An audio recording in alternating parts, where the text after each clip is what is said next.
lawyer's email arrives at 9:17 a.m. on a Tuesday. Family trust meeting scheduled for Thursday, 2 p.m. Your presence is required for estate planning updates. Please bring current financial documentation. I stare at the message for a full minute before deleting it. Then I retrieve it from trash, print it, and add it to the file I've been keeping for exactly this purpose. My name is Destiny Rafferty. I'm 44 years old. I'm a senior operations officer with the Central Intelligence Agency, currently assigned to the Counterterrorism Center. I've run assets in hostile territories, coordinated intelligence operations across 3 continents, and briefed presidents on national security threats. My father thinks I'm collecting welfare. And on Thursday at 2 p.m., in his estate lawyer's conference room, I'm going to let him say it out loud. In front of witnesses. On record. Because I'm done pretending this doesn't cut. The Rafferty family has always been about appearances. My father, Lawrence Rafferty, built a commercial real estate empire from nothing, or so the family legend goes. In reality, he inherited his first properties from his father, but that detail gets omitted from dinner party conversations. He's 72 now, still sharp, still ruthless, still measuring success in square footage and profit margins. My mother died when I was 16. Cancer. Fast and brutal. After that, my father threw himself into work, and my older siblings threw themselves into becoming exactly what he wanted them to be. My brother Theodore, corporate attorney, partnership track at a white shoe firm, married to a woman whose family owns half of Virginia horse country. My sister Aletha, museum curator, tasteful and cultured, married to a surgeon, 2 perfect children in private school. And then there's me. I joined the CIA at 25, right out of grad school. The recruitment process took 8 months. Background checks, polygraphs, psychological evaluations. When I finally got the call, I was in my apartment celebrating with cheap wine and my roommate. I called my father to share the news. The CIA, he'd said, is that wise? I think so. It's an incredible opportunity. But what will you tell people? The question caught me off guard. What do you mean? At dinners, events, when people ask what you do, you can't exactly tell them you're a spy. I'm not a spy. I'm an intelligence analyst. At the time, that was true. The operational work came later. That sounds like a secretary.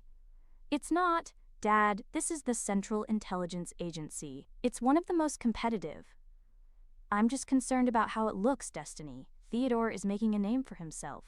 Aletha is doing important cultural work. And you're going to tell people you work for the government doing what, exactly? I'd tried to explain. The importance of intelligence work, the rigor of the analysis, the impact on national security. He'd listened with the patience of someone waiting for a child to finish a tantrum. Well, he'd finally said, I suppose it's better than nothing. Just try not to embarrass the family. That was 19 years ago. I haven't tried very hard since. Over the years, I learned to navigate family gatherings with surgical precision. When asked about work, I give vague answers. Still with the federal government, same department, different desk. It's policy work, pretty boring. When they probe for details, I redirect. How's the museum, Aletha? Theodore, tell me about that merger case. When they make assumptions, I don't correct them. Government work must be so stable, Aletha said once, in a tone that implied stable meant mediocre.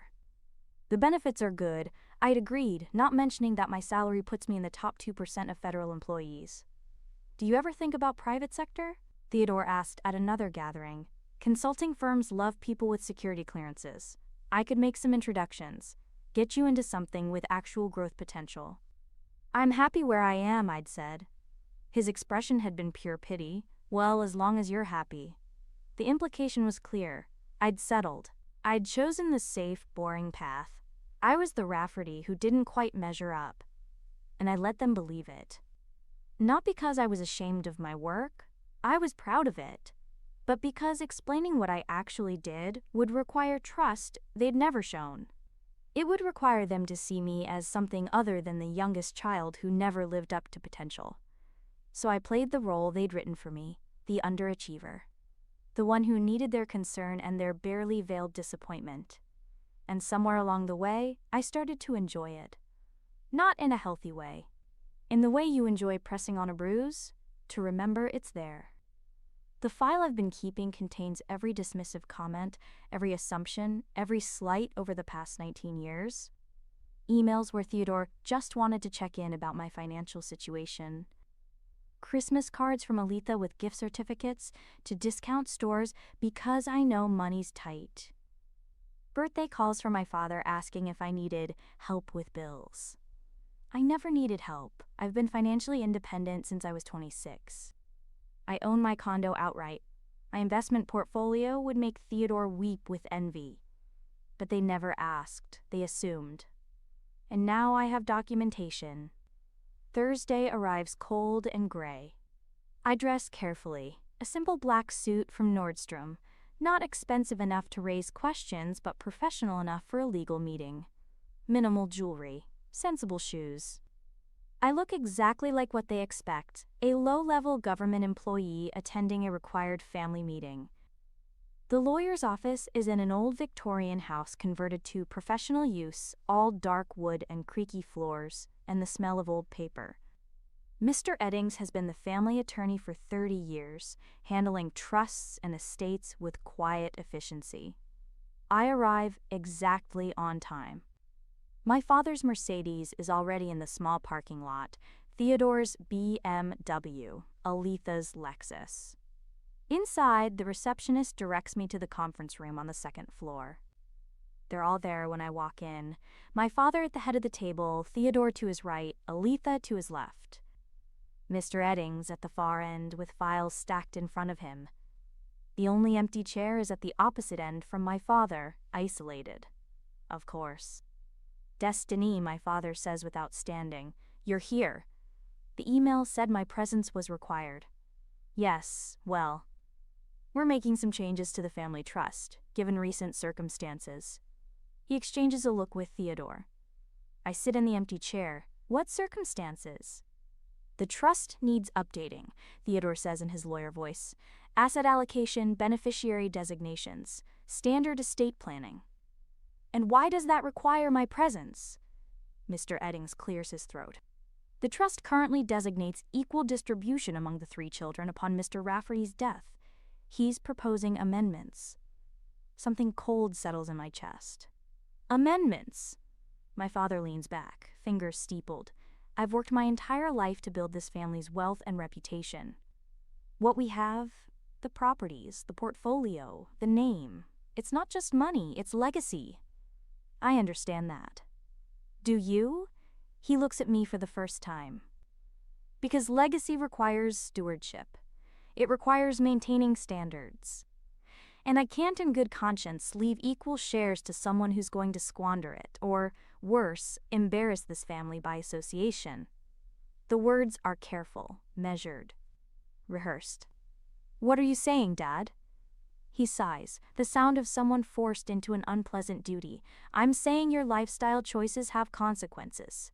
I've tried to be patient, I've tried to be understanding, but at some point, I have to protect what I've built. My lifestyle choices. The government job that goes nowhere, no marriage prospects at 44, living in that apartment. He says it like he's describing a cardboard box. And frankly, Destiny, your financial situation is a concern. Aletha touches his arm. Dad, maybe we should. No. He's decided to do this, and he'll do it his way. She needs to hear this. Theodore and Aletha have built lives that reflect well on this family. They've made smart choices, married well, achieved things. You've existed on a government salary that probably requires food stamps. Theodore winces but doesn't contradict him. My father continues, his voice taking on that disappointed parent tone I've heard my entire life. My youngest embarrasses this family. She's probably collecting welfare checks by now. I can't have that tied to our name. He picks up his pen, pulls a document toward him. So I'm amending the trust. Theodore and Aletha will inherit equally. You'll receive a small consideration, enough to live on, but nothing that could damage the family reputation if mismanaged. He signs the document with a flourish. The scratching of pen on paper is the loudest sound in the room. Mr. Eddings looks uncomfortable. Mr. Rafferty, I should note that for the amendment to be properly executed, we need current financial statements from all beneficiaries. It's standard procedure for trust modifications. My father waves dismissively. Theodore and Aletha have already provided theirs. Yes, but Ms. Rafferty? I have mine, I say quietly. Everyone turns to look at me. I open my bag, the same nondescript black bag I carry to family events, nothing that would suggest my actual life, and pull out a single sheet of paper. I slide it across the table to Mr. Eddings. He picks it up, adjusts his reading glasses, scans it with the bored efficiency of someone who's reviewed thousands of financial documents. Then his expression changes. He reads it again, slower this time. He looks at me over his glasses, then at the paper, then back at me. Ms. Rafferty, he says carefully, this says your annual income is $550,000. The pen falls from my father's hand.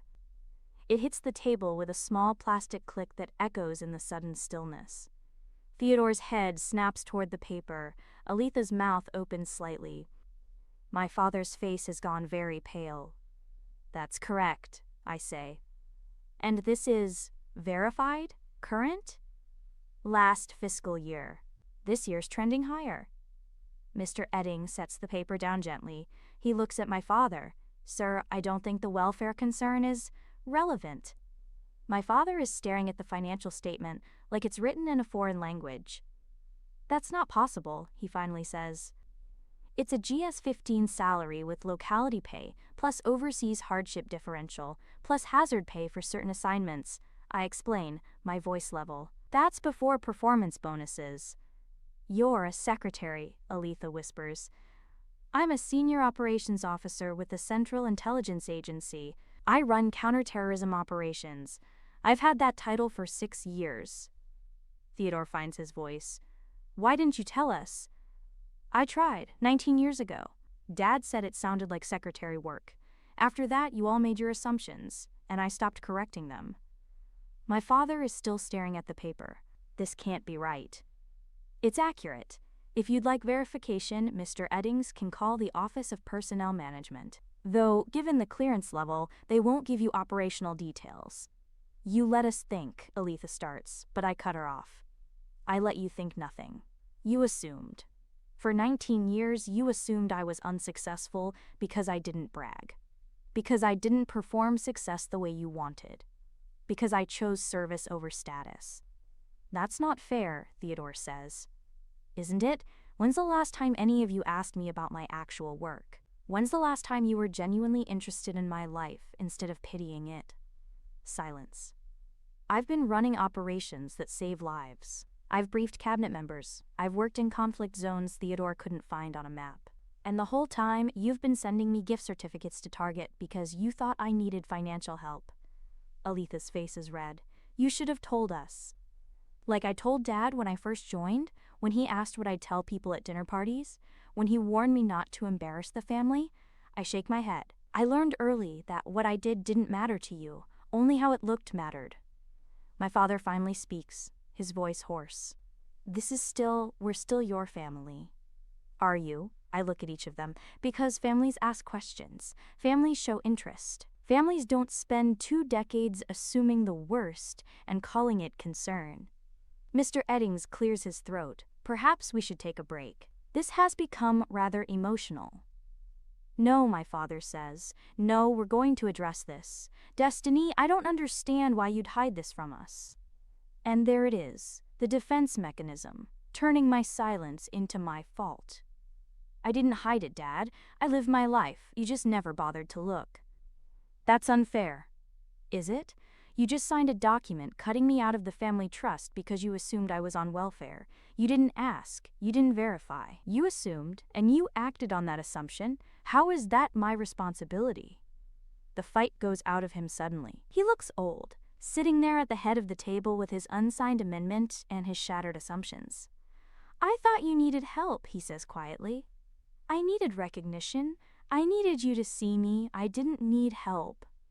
The meeting doesn't really end so much as dissolve. Mr. Eddings suggests we reconvene after everyone has processed the new information. My father sits motionless.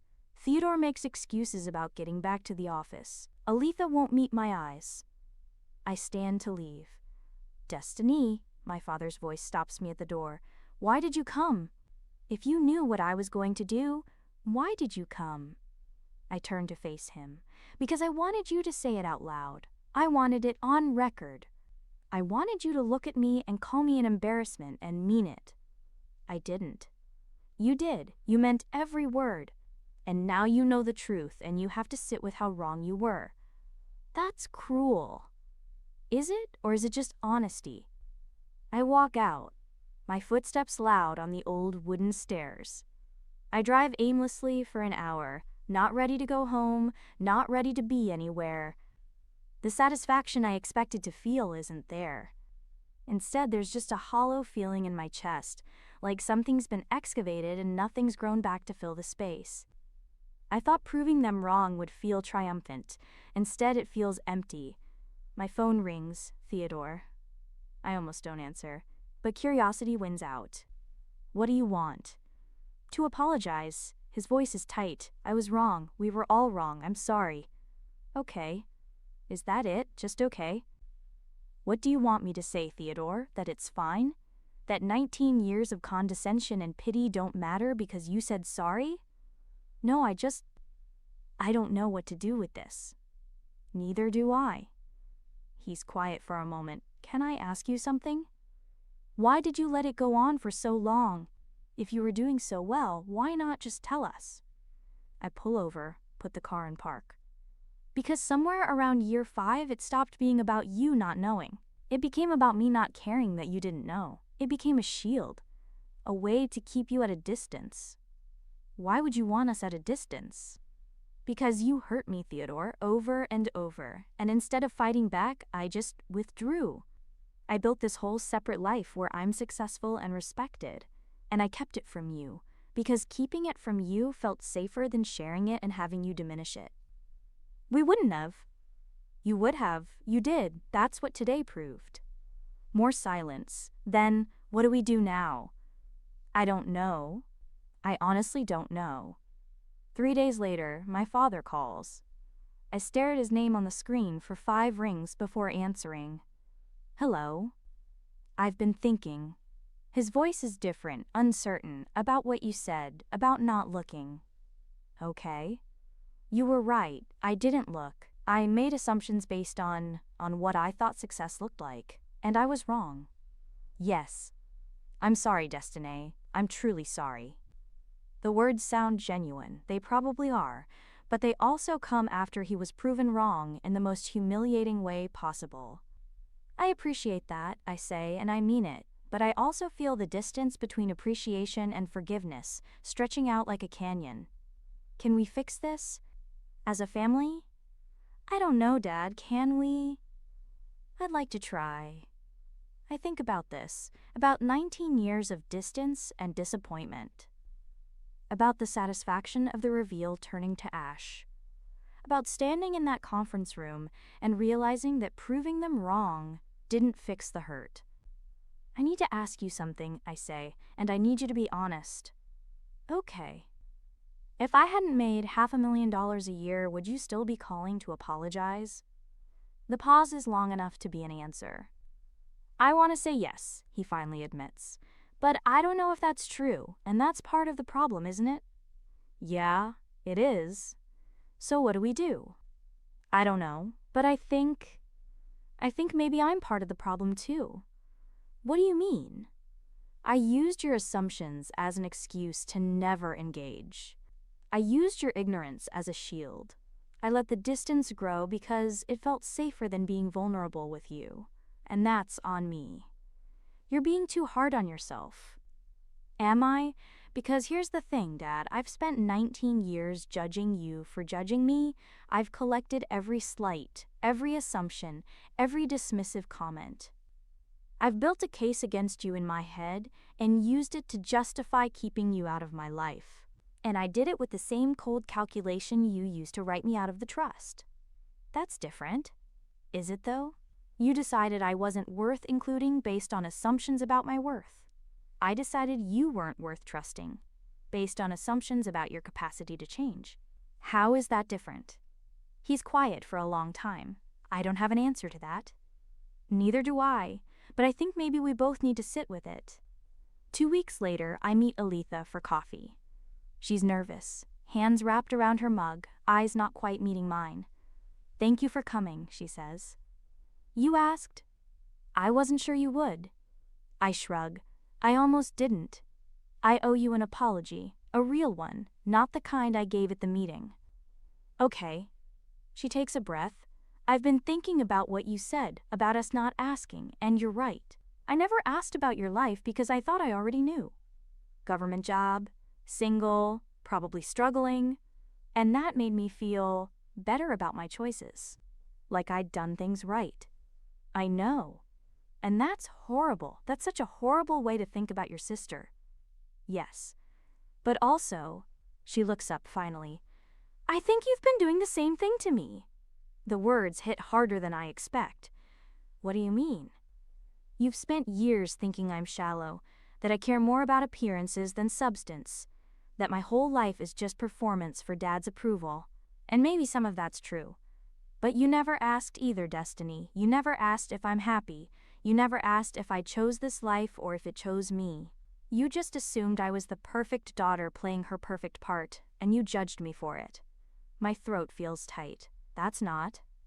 "It is. You've been looking down on me the same way I've been pitying you. We've both been building narratives about each other instead of actually talking." I sit with this, the bitter taste of truth.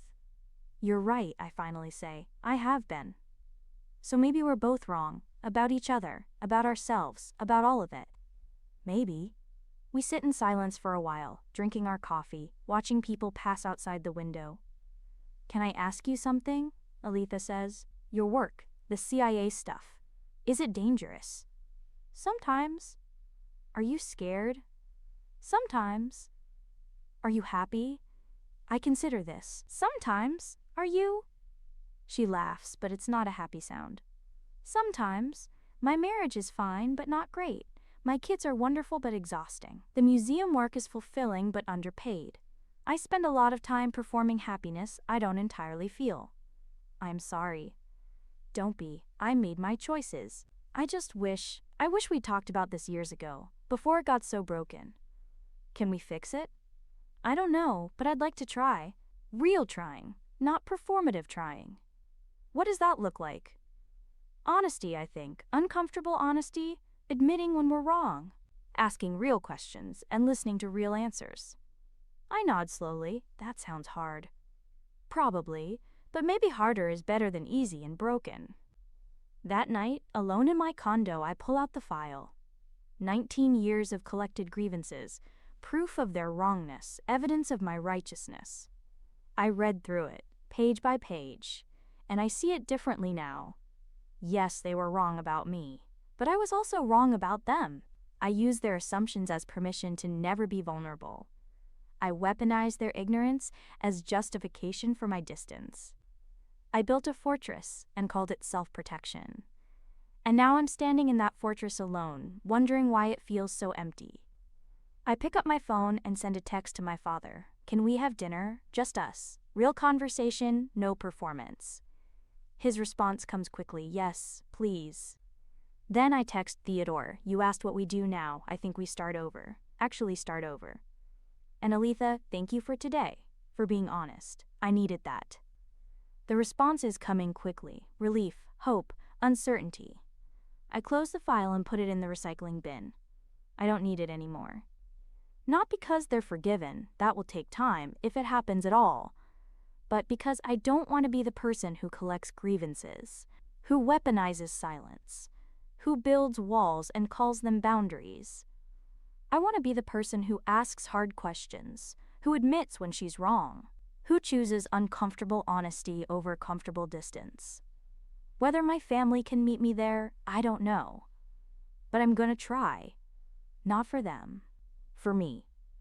Because I've spent 19 years proving I don't need their approval, and it turns out that's not the same thing as not needing their love. The dinner with my father happens on a Tuesday. We meet at a small Italian restaurant, not one of his usual upscale places. Somewhere quiet where we can actually talk. He looks older than I remember, grayer, smaller somehow. "Thank you for coming," he says. "You're my father, of course I came. I wasn't sure, after everything." We order. We make small talk. And then, finally, he asks, "What's it like, your work?" So I tell him. Not everything. Some things are classified, some things are too painful. But I tell him about the satisfaction of solving impossible puzzles. The weight of knowing lives depend on your analysis.